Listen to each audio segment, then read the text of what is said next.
Welcome to The Explainer. Today we're going to do something kind of cool. We're going to take one little word from the New Testament and follow it all the way back to its roots. And trust me, it's a journey that's going to totally flip what you think about divine wrath and reveal it as something else entirely. A powerful invitation. God and Us presents Proclamation to the Nation. Okay, let's dive right in. Now, you might recognize this list. It's from Galatians, the works of the flesh. We're going to zoom in on just one word, the Greek iris, which gets translated as fits of rage or wrath. And, on the surface, that seems pretty simple. But what if I told you that its real meaning has been hiding in plain sight this whole time? It's a strange question, I know. How could a word for rage possibly be connected to an act of sacrifice? It sounds nuts, right? But stick with me, because once you see this connection, it doesn't just reframe the idea, it changes the whole story.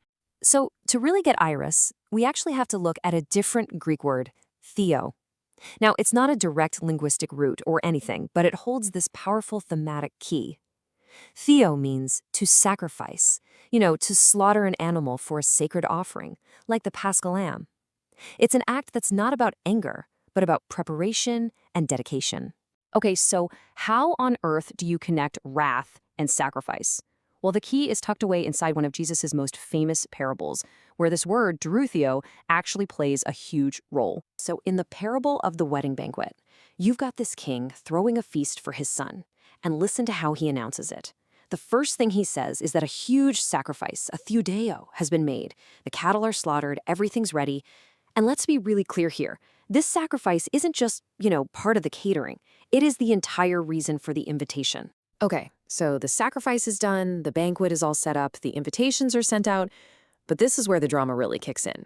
To get what happens next, you have to ask, who are these invited guests, and what does being invited even mean in this story? So the Greek word here for invited is kaleo, and you gotta understand, this isn't like getting a casual text message.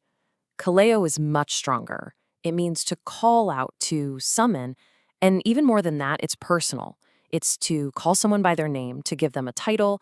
This is a very specific, very intentional act. So let's put the puzzle pieces together. This kaleo call, it's not just a party invite. It's this deep, divine summons, a personal call right from God. And here's the kicker. It's only possible because of the sacrifice, the theo, that's already happened. Think of it like this. The sacrifice is the foundation, and the call is the door that opens because of it. And this whole idea of a divine call isn't just a one-off thing. The Apostle Paul actually lays out this really specific chain of events in the book of Romans. Check out the order. First, you're predestined, then you're called, hey, there's our word, Kaleo, then you're justified, and finally, glorified.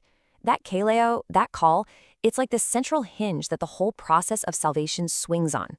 Now hold on, that word predestined can trip people up, so it's really important we get what it means here.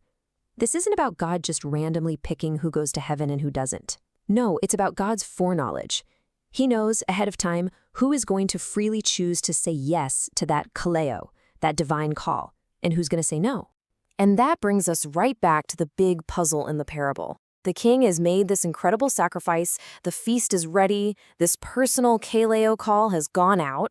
So why on earth would anyone turn that down? Why would you say no? Well, the parable tells us they just made excuses. One guy had to go check on his farm, another had to get back to his business. Their hearts were just stuck on earthly things. But it was more than just being busy. They were proud, self-righteous. They genuinely believed that because of their heritage, because they were trying to follow the law, that they were already good enough. They just didn't think they needed the feast.